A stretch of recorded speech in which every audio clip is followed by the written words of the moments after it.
who recognized their only hope for survival was for the British to be defeated, because otherwise they were going to be carved up, as they already did. And even though the U.S. eventually entered the war with the slogan, "Make the world safe for democracy," and Wilson spoke about self-determination for the former colonies. In fact, as you probably know, not one European or American colony outside of Europe gained its independence following the First World War. Not one.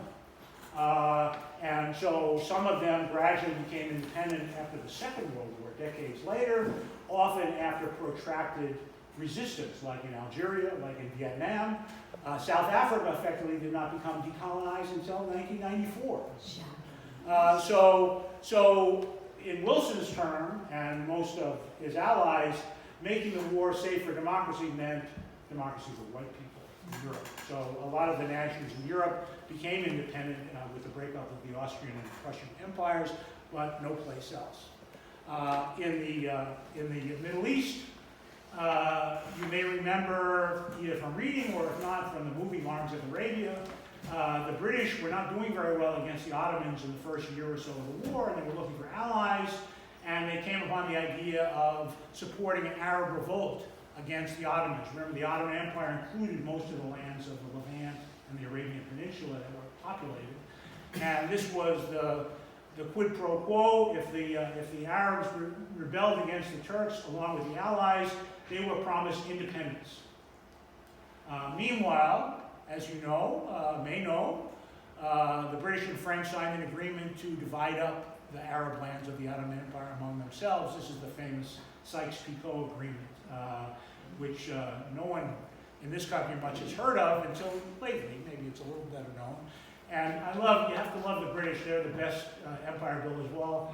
They preserve in their imperial archives today still the original map, where they sat around a table and they drew lines and colored it in and said, what's blue is going to be French, and what's pink or red is going to be British, and Palestine was going to be shared by everybody. And the rest of the Ottoman Empire was also going to be divided up between the Russians and the Italians and the Greeks. This was secret. It became public after the Russian Revolution, when one of the things the Bolsheviks did was publish the secret archives of the foreign minister, and you notice, so Palestine was going to be shared because all the European powers had an interest in the Holy Land. So on. And by the way, this is an enlargement. Here it is. The signature is at the bottom of this map. Francois Georges Picot and Mark Sykes, and it's May 1916.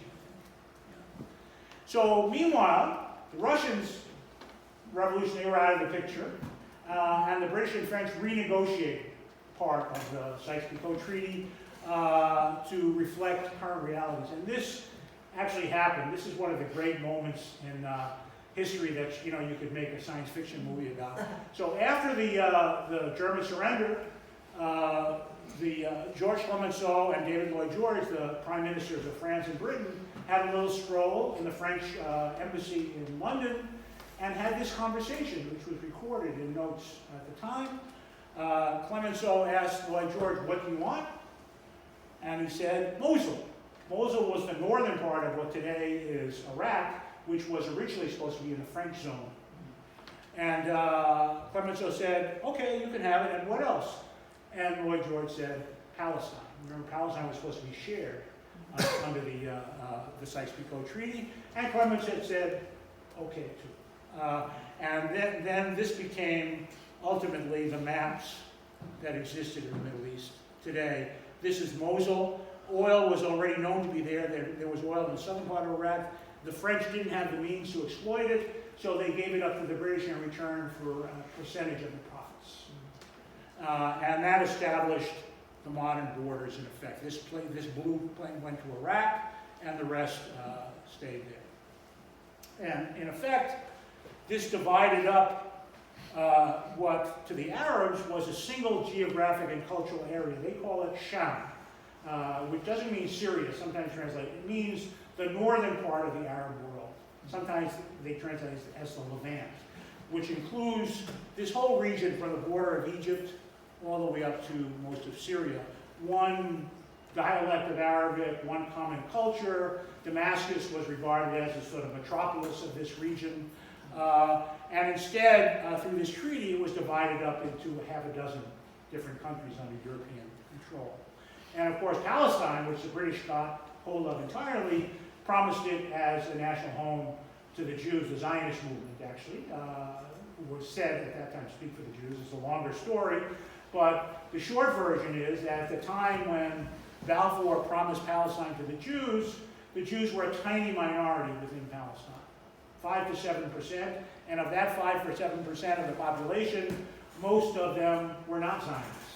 They were indigenous Jewish religious people who, many of whom spoke Arabic and wanted to live in the Holy Land because of its proximity to Jewish holy sites and had nothing to do with Zionism. Zionism was a European movement, exclusively at the beginning.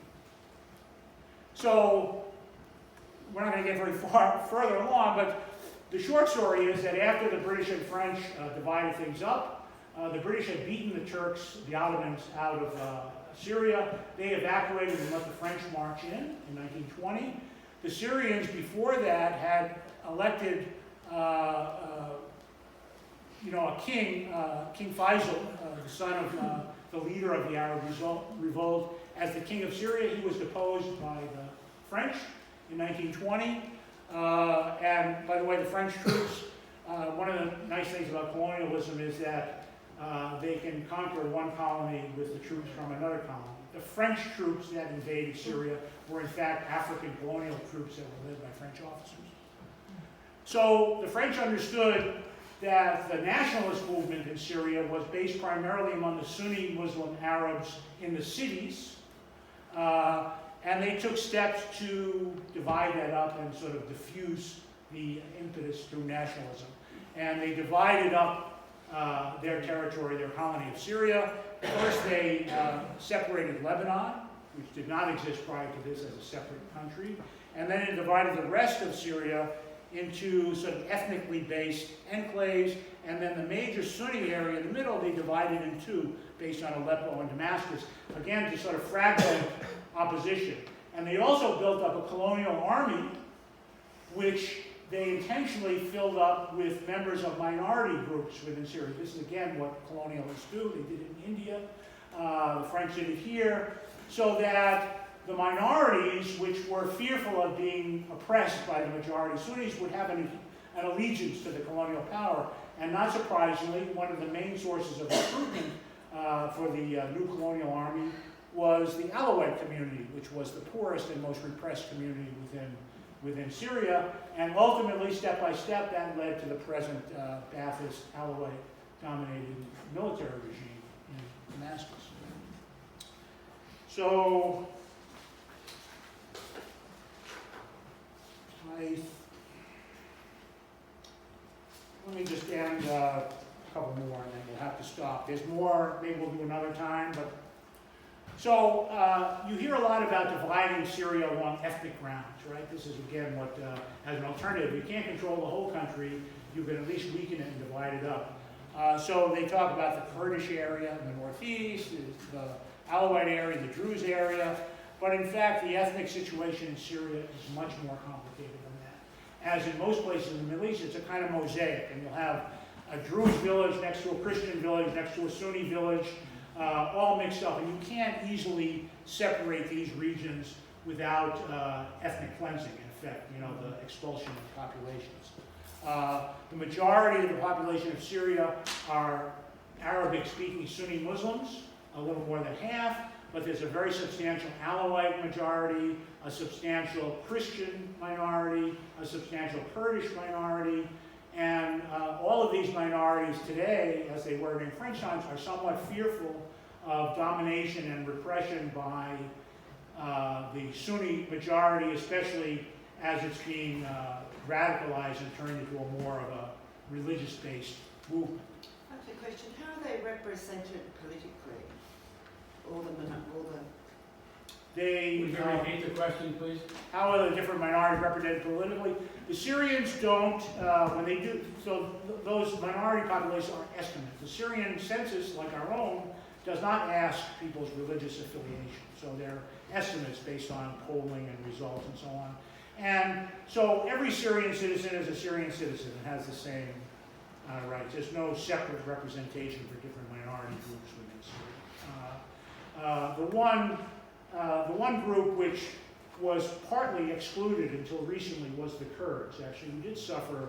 I mean, Syria was not particularly democratic altogether, but the Kurds were in a worse position than others because many of the Kurds were not recognized as Syrian citizens, partly because during the French colonial rule and after, the borders in that part of Syria were very porous. The Kurds moved back and forth, different population. So when Syria became independent, a lot of the Kurdish population never got registered as citizens in Syria. And until the war started, that changed, the government changed. Until the war started, many of the Kurds in the eastern part of Syria were stateless, in effect. So I want to end with this, and I hope we'll either have a short discussion or do it another time, maybe if you want to come back, because there's so much to talk about with Syria. But I want to show this clip because it will disabuse you of the idea that the Syrian government does not represent any Syrians.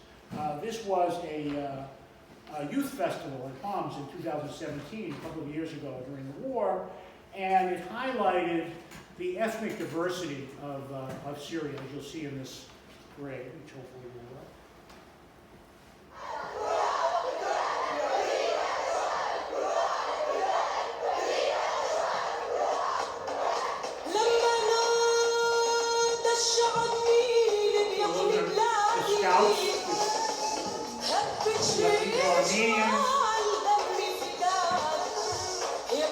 Different sects of Islam, Kurds.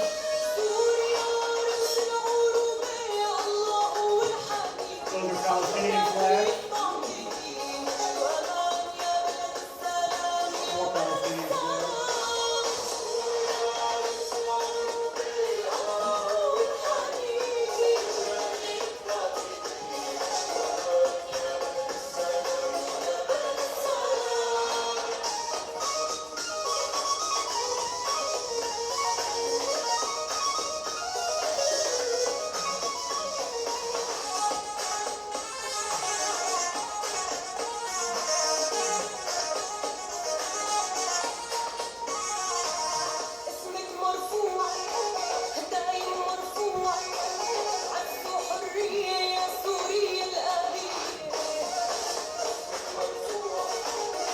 Arabic speakers here?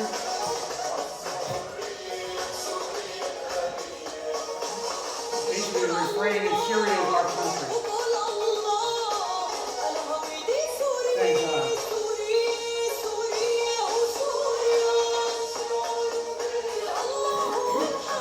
Okay, so I'm going to stop there. By the way, this is a good place to end. So, in the old city in Damascus, which again is intact, you see a reflection of this diversity. There are more than a dozen different Christian churches in Syria, representing about 20% of the population. And in the old city, you have the various denominations represented, often cheek by jowl with mosque, with Muslim mosque too. And the key thing for many Syrians is to maintain secularism and tolerance between the different faiths and ethnicities within Syria.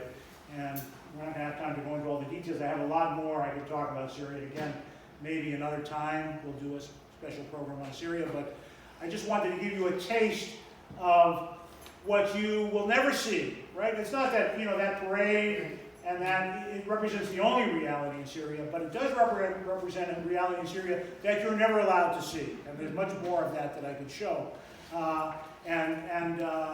Yes, there's plenty of opposition to the Syrian government. There's plenty of support for the Syrian government too. And we're only allowed to hear of the opposition in this country and not of the support. So if we have time, another occasion, I can go into it in much more detail. Meanwhile, if we have a little time, any questions or comments?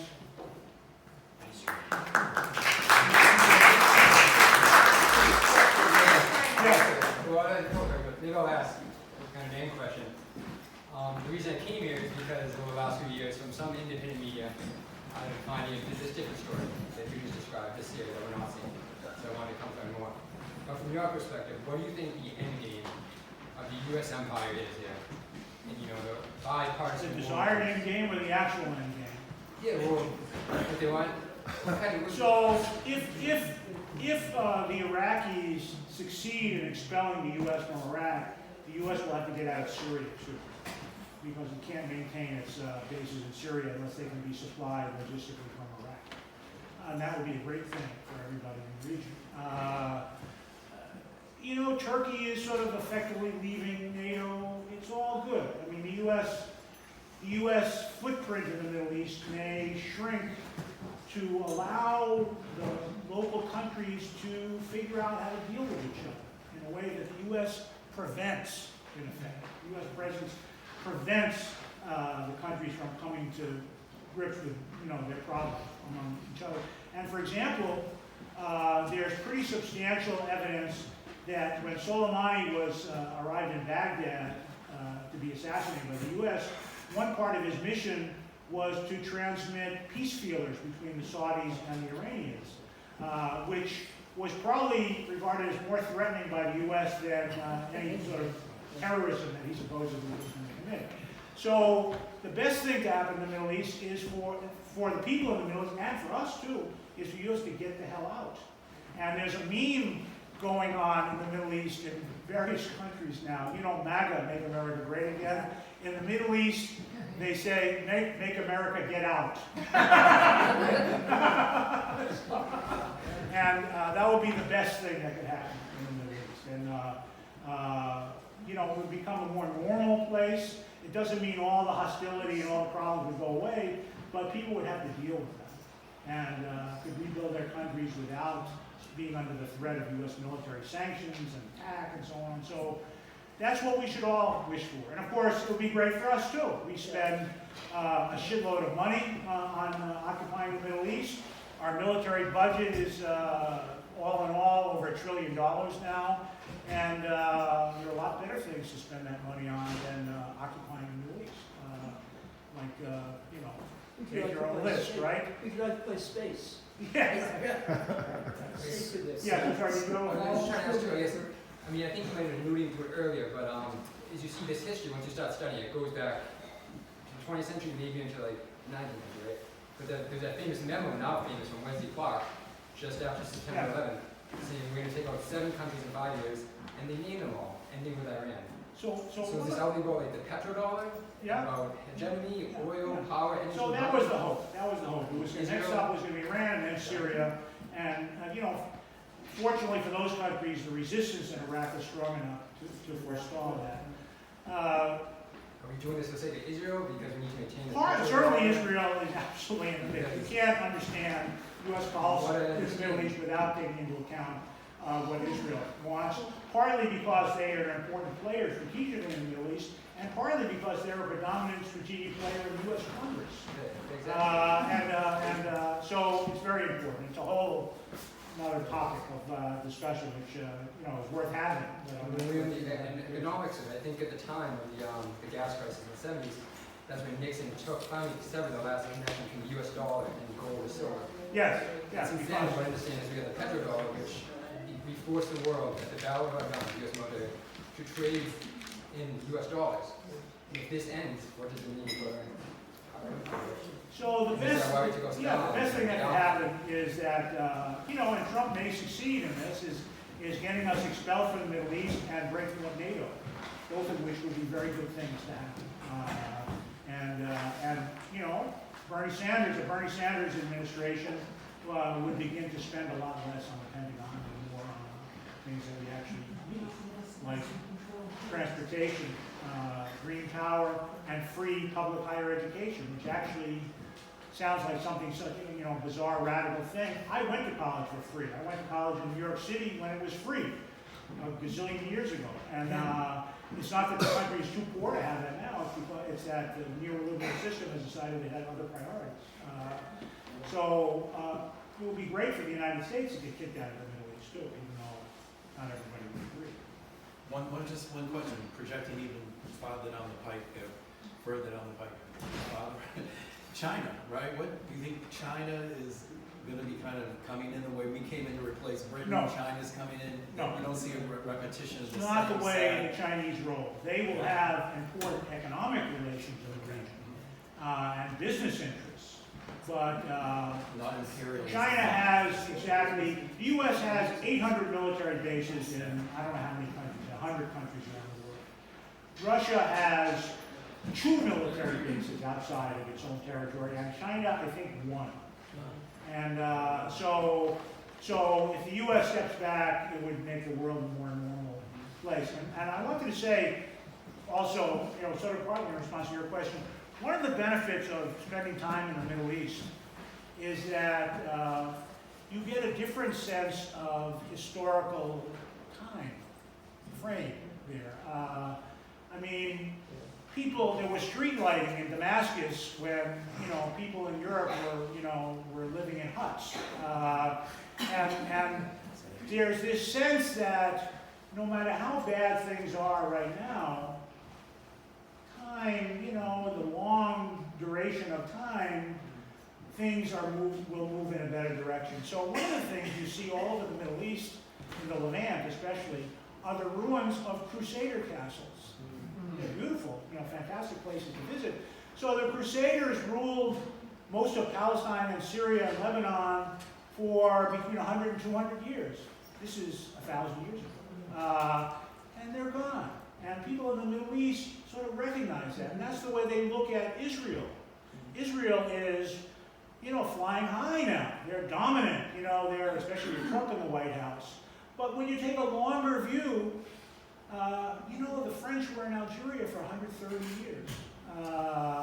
The French were in Vietnam for almost 100 years. The Crusaders occupied Jerusalem for a century, and they're gone. And the people in the Middle East have a sense of the duration of history that's on a scale really different from ours. And when you're in the Middle East, you kind of learn that.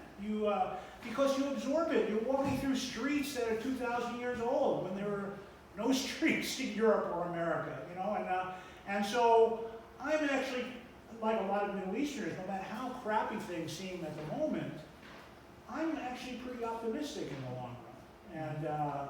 And in Palestine, which I know pretty well, it's one of these ironies, even though the Palestinians are pretty down right now, and for the time being pretty defeated, they have a kind of historic optimism that's matched on the Zionist side with a historic pessimism, even though they're flying high.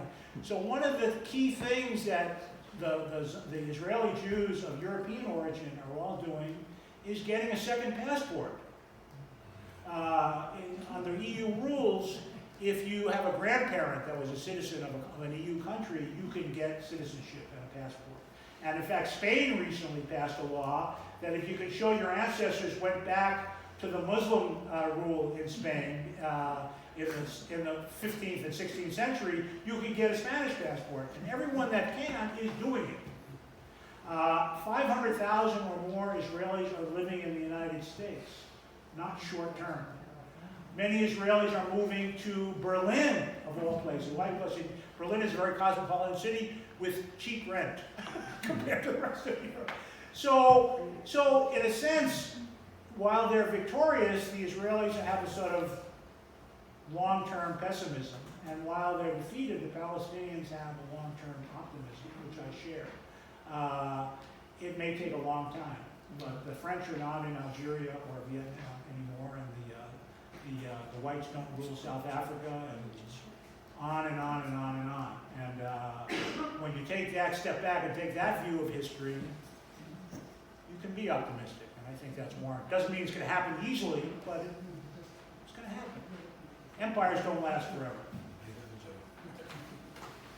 Okay.